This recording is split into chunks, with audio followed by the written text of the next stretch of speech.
Thank you very much for this kind introduction and also for inviting me to this great conference. In contrast to Suryo's talk, I'm speaking about the use of BCIs for people without disabilities. I'm working on this topic for around 15 years now, and I will give you some examples of the experiences we made in the last 15 years from direct control to something we call neuroadaptivity. So why is it interesting to research BCI approaches for healthy people? So the vision we have is that we can use this great technology, which was mainly developed to support people with disabilities in our daily lives, to make the interaction with computers more intuitive, more safe, or more accurate. And to see it as an addition to the natural input we have and we use to control the computers. And of course, the first thought which might come to your mind is to use it for direct control, to replace something like a mouse or keyboard, like we do it for people with disabilities. So the first studies I will present are about direct control, which is basically you have an intention in your mind and you translate that into a command to the computer. And one very prominent example of that is a basket paradigm, which was initially developed in Graz, at the TU Graz. And here the idea is to calibrate a brain-computer interface by creating examples of left-hand motor imagery and right-hand motor imagery. So you just think about moving your hand, making a fist with your left hand, making a fist with your right hand, and that is used as to train a classifier, which is then able to detect these signals again, and you can use it online in this scenario where you have to control this purple ball here. It's falling down from the top of the screen and with a constant speed, and you have to move it to either to the left or right hand side, and this is indicated by the blue basket on the left or right hand side. So the ball falls down, and you imagine left or right hand movement and move it to the right direction. And this was done in 2005, and I had a student in my class. It was basically the first BCI class ever. And she listened to the things I was telling her, and then she raised her hand and said, "That really sounds interesting, but I don't believe a word. That can't work." And at that time, I was just starting my PhD, and we didn't have a running BCI there, so we implemented this Graz BCI. And here you see Antje in the next video, who is a student who asked me that, who did the first BCI in our lab. So here you see the points, 25 to 3. So 25 times she hit the basket and 3 times she missed it. And you see that she has actually control over the ball. It's not random movement. She really directly moves the ball to the target. And this is quite interesting to see that a naive subject who has never done that before can control a ball or cursor by motor imagery in this scenario. But of course, this is done in the laboratory. Yeah, and we know that this is a very artificial situation. It's not, you're really focused on the task, and actually I think it's quite boring for them. So if you do that, for the first 10 minutes it might be very interesting, but then you're moving a blue ball on a purple ball to a blue basket, which is not really fun. So I think 10 years later, we were invited by a group in Munich. They are not at all from neurosciences, but they do aviation. They do the development of cockpits for planes. And they told me, "Hey, Thorsten, we want to control a plane by thought. Because in future, in 2050, everybody will fly a plane, and then we have disabled people, and they want to fly a plane as well." I was not convinced by that, because I think artificial intelligence will do that. We have autonomously driving, flying planes and cars and whatever. But I was motivated by the fact that here we have a different situation. People will definitely be more motivated when they're in a cockpit of a plane to steer to the right direction or not. And I wanted to see whether that makes a difference in the use of the BCI, in the signal, but also in the reliability of the classification. So, of course, we didn't start in a real cockpit, but we started in a flight simulator, and you will see a movie here. So here you see the flight stick, which is controlled by motor imagery. It's the same thing we used in the initial paradigm, the basket paradigm, left-hand motor imagery, right-hand motor imagery. And everything else was controlled by the plane itself, so height and speed was done by the plane. And the pilots, who were really experienced pilots from the military and Lufthansa, they moved the plane by their motor imagery. And here you see the ActiCap from Brain Products and the flight simulator, and here they have to control the plane to a different angle and stay there for a while and then move to the next angle. This is basically a task which they do for the pilot license. In the next task, they are above the clouds and they have to steer the plane on the correct angle to land on the landing strip. But when they pop through the clouds, they will immediately see that they're offset. So the signal, the instruments are not aligned. So it's an instrument landing, and here they have to line these green lines to be on course. Here you see the BCI output on the top left corner. And they did pretty well. But like I said, the systems are, of course, it was our intention to do that, not well aligned. So when they pop through the clouds, they will immediately see that they are 500 meters to the left, and they have to react to the new situation. So here you see that. They think they did everything well. They're above the clouds and wait for popping through the clouds to steer the plane to land on the landing strip. Here you see on the right top corner the landing strip. And now, this is the thing we wanted to see. Can the pilot immediately react to something which is totally unexpected, and can he land the plane in this scenario? And to be honest, I was really surprised to see how well they did. This doesn't mean that I want to sit in that plane right now, because it's still very unreliable. But you see, he's doing, on the top, bottom right corner, you see how the flight stick is moved by his thought. And he's doing fine-grained movements and really is navigating slowly in small steps towards the landing strip. And he's doing pretty well on that, amazingly well on that. So the last seconds are the most important ones. Will he make it to land on the landing strip in an appropriate way? Again, I don't want to sit in that plane. But let's see. So he's, again, moving very accurately, very fine-grained movements. And finally, he's adjusting a little bit, and touchdown. So that was really amazing to see. And I want to stress out that it's really important to look at the neuroscientific data related to these tasks. So like we heard before, we can use a BCI or something we call BCI technology to also work on artifactual components like muscle activity or eye movements.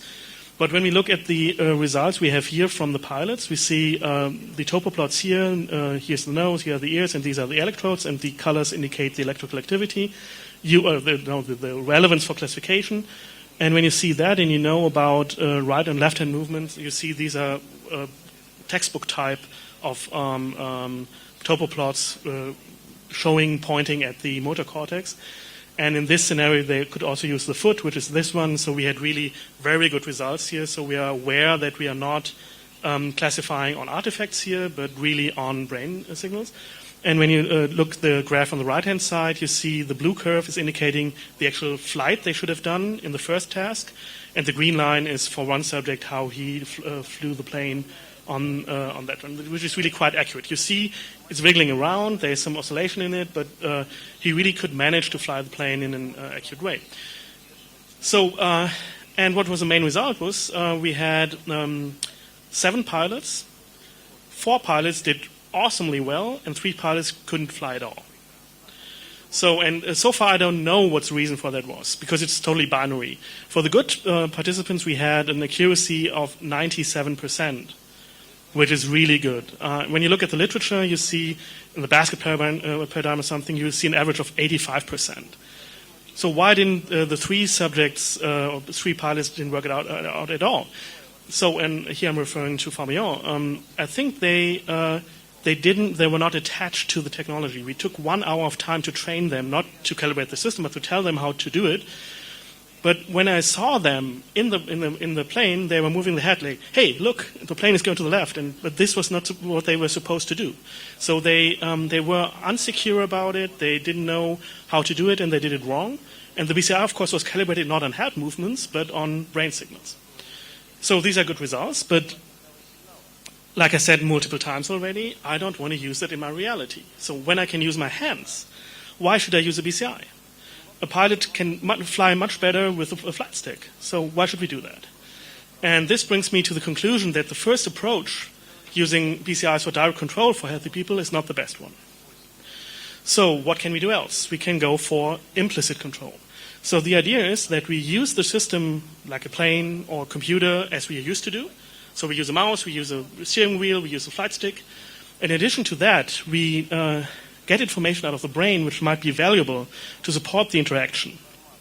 So when I'm talking to you, I'm using gestures, mimicry, body language, and the tone of my voice and whatever, which helps you to understand my not perfect English. And when I'm talking to a computer, using a computer, I'm only using direct control. We expect the computer to understand what we do, what we want to do, based on that information. So the idea is that we use a passive BCI, which was mentioned already earlier, which we introduced in 2008, which can track your user state over time and see changes in your user state to give additional information to the computer to adapt to you. And I will now give you two examples. The first one is very brief, but it explains the idea of passive BCIs. So we were approached by a large company from Japan which produces equipment for cars, and they asked us to think about the future car. They want to have a more proactive car that suggests things to you, like, do you want to listen to music? Hey, there's an email coming in. There's a phone call, but they wanted to be aware, they want the car to be aware that they don't distract you in a difficult situation. So think about you're on the highway, everything's free, and you're totally awake and everything's good. Then of course you can get a call or you can answer a question whether you want to listen to music. But you don't want to get distracted in a very specific situation where you have to avoid a collision by getting in a phone call. So they wanted to see whether we can build a system that can detect whether you are capable of perceiving more information or not. And we did a prototype which is not in a car, which is in our laboratory. But the idea there is that people are sitting in front of the screen, watching what is happening on the screen. And while they are not doing anything, while they are really relaxed, they watch sparkles. So these points you see here moving around on the screen, they look nice and they distract you a little bit and it's good for you. This should be the additional information provided by the computer to you.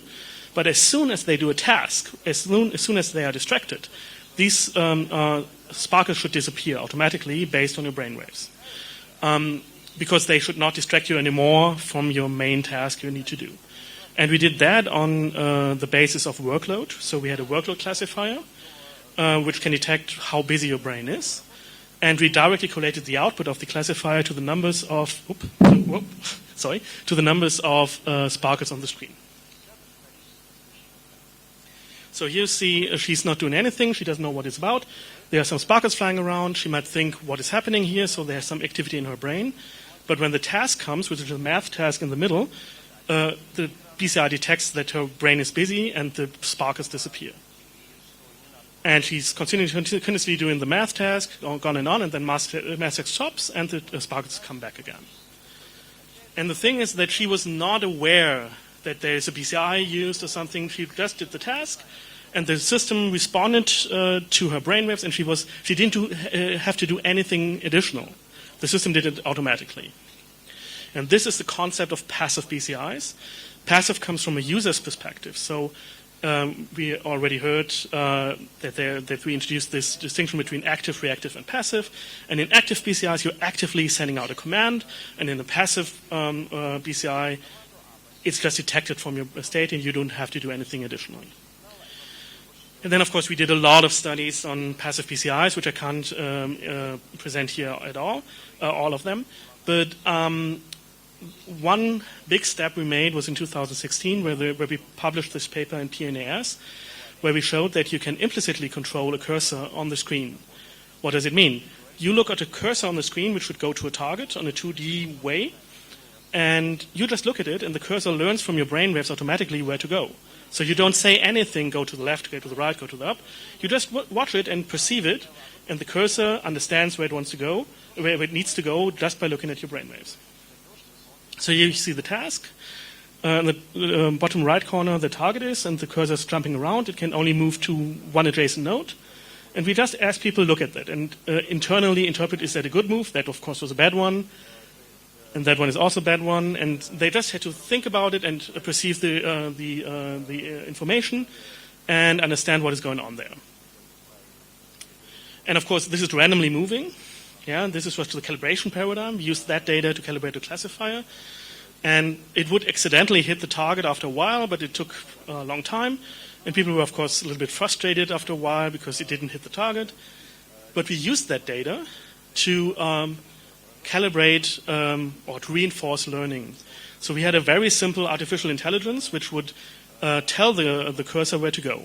In the beginning, that artificial intelligence is totally naive. It doesn't know where to go. So the length of these arrows shows the probabilities to the directions. So here in the beginning, all arrows have the same length, and the possibility to go into any direction is the same probability. And after the first jump, we ask the brain, we ask the BCI, and look at the result, and we see, okay, there's a positive peak. This is actual data, and this positive peak was learned by the BCI to indicate that it was a good movement. So here the BCI would say it's a good movement, so we increase the probabilities into these directions and decrease the other ones. So step by step the system would learn. And let's say it goes to the upper left corner, and then we ask the brain again, which should be a bad movement, and we see again the natural response, which is not sent by the user, but which is already there, is a different one. It's a negative curve. And this one can be detected by the BCI as well, and we would reduce the probabilities into these directions. So step by step, the system learns quite quickly where to go. And here you see the online application of that.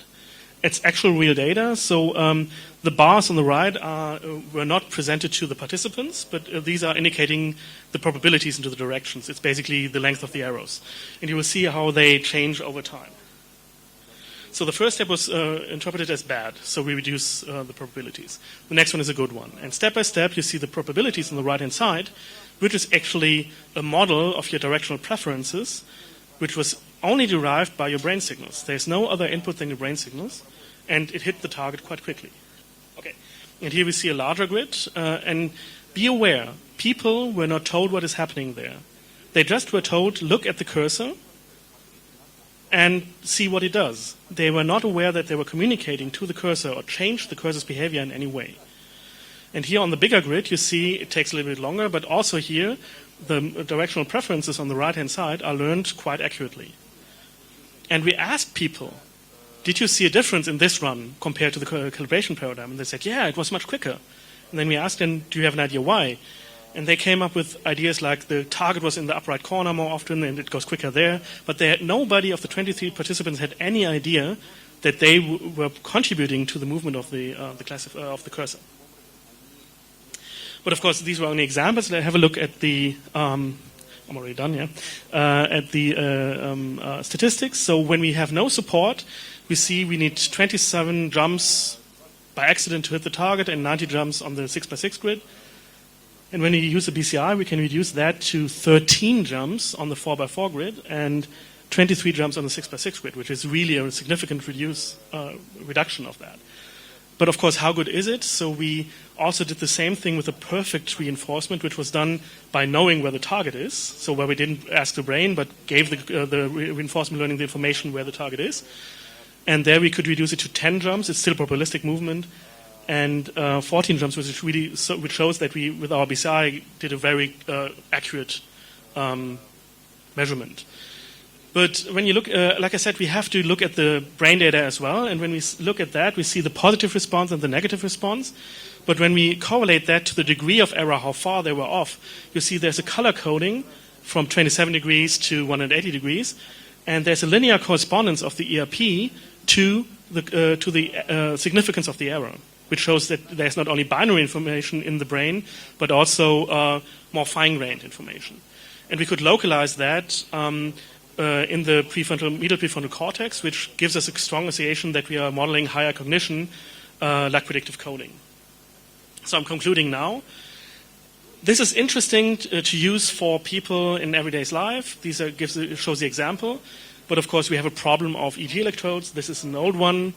Now we have a more new one, a newer presentation of that. It's more nice.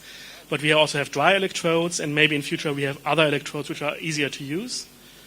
We still need to calibrate a BCI, so this is time-consuming. If I want to type something, I don't want to calibrate my BCI for half an hour, so we have to go for subject and task-independent classification. We don't know how to do that yet, but there are some approaches out there.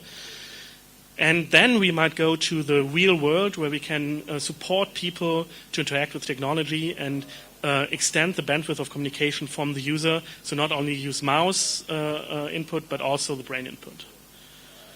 And thank you for your attention.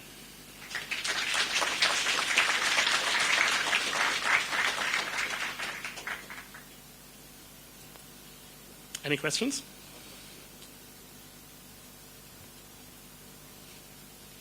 Yeah, thanks for an excellent talk. I have a question, like maybe a technical one, about the calibration of the passive BCI. So how do you even calibrate something that's supposed to monitor state? Because can you induce the state during the calibration? Yeah, so for example, for the grid paradigm, we just let people watch the cursor moving on the grid. It's actually the thing you want to do. And then we knew, of course, we looked at it and saw these were good movements and these were bad movements, and then we could put labels on the data. And for everything else, we have to design, and this is a very important part, which also refers to Fabian, good calibration paradigms to include the person into the design of the paradigm, that we think, how can we induce workload? How can we induce surprise? How can we induce that in a very good way, that we have very specific data in the calibration paradigm? Later on, it could be more noisy, but the classifier needs to be calibrated on very well elaborated or evoked data.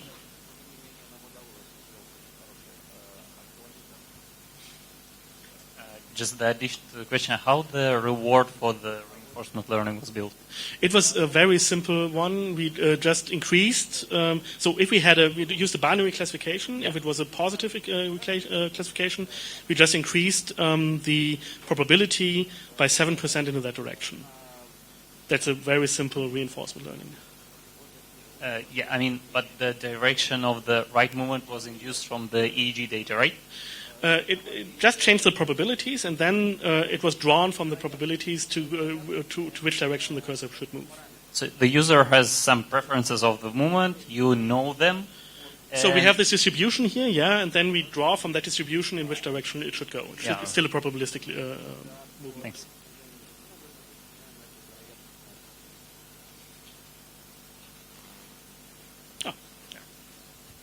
Okay, thank you. And question, just curious, are there any works which use passive BCI for detecting state which, for example, unhealthy? I'm speaking about something like panic attacks. So you detect panic attack and like you do some device do something, or I don't know, do something to help this person to. Yeah. So of course. I was speaking about people without disabilities and healthy people, but of course it's not limited to that. You can definitely use this technology, this approach, also for any person who are in a medical context.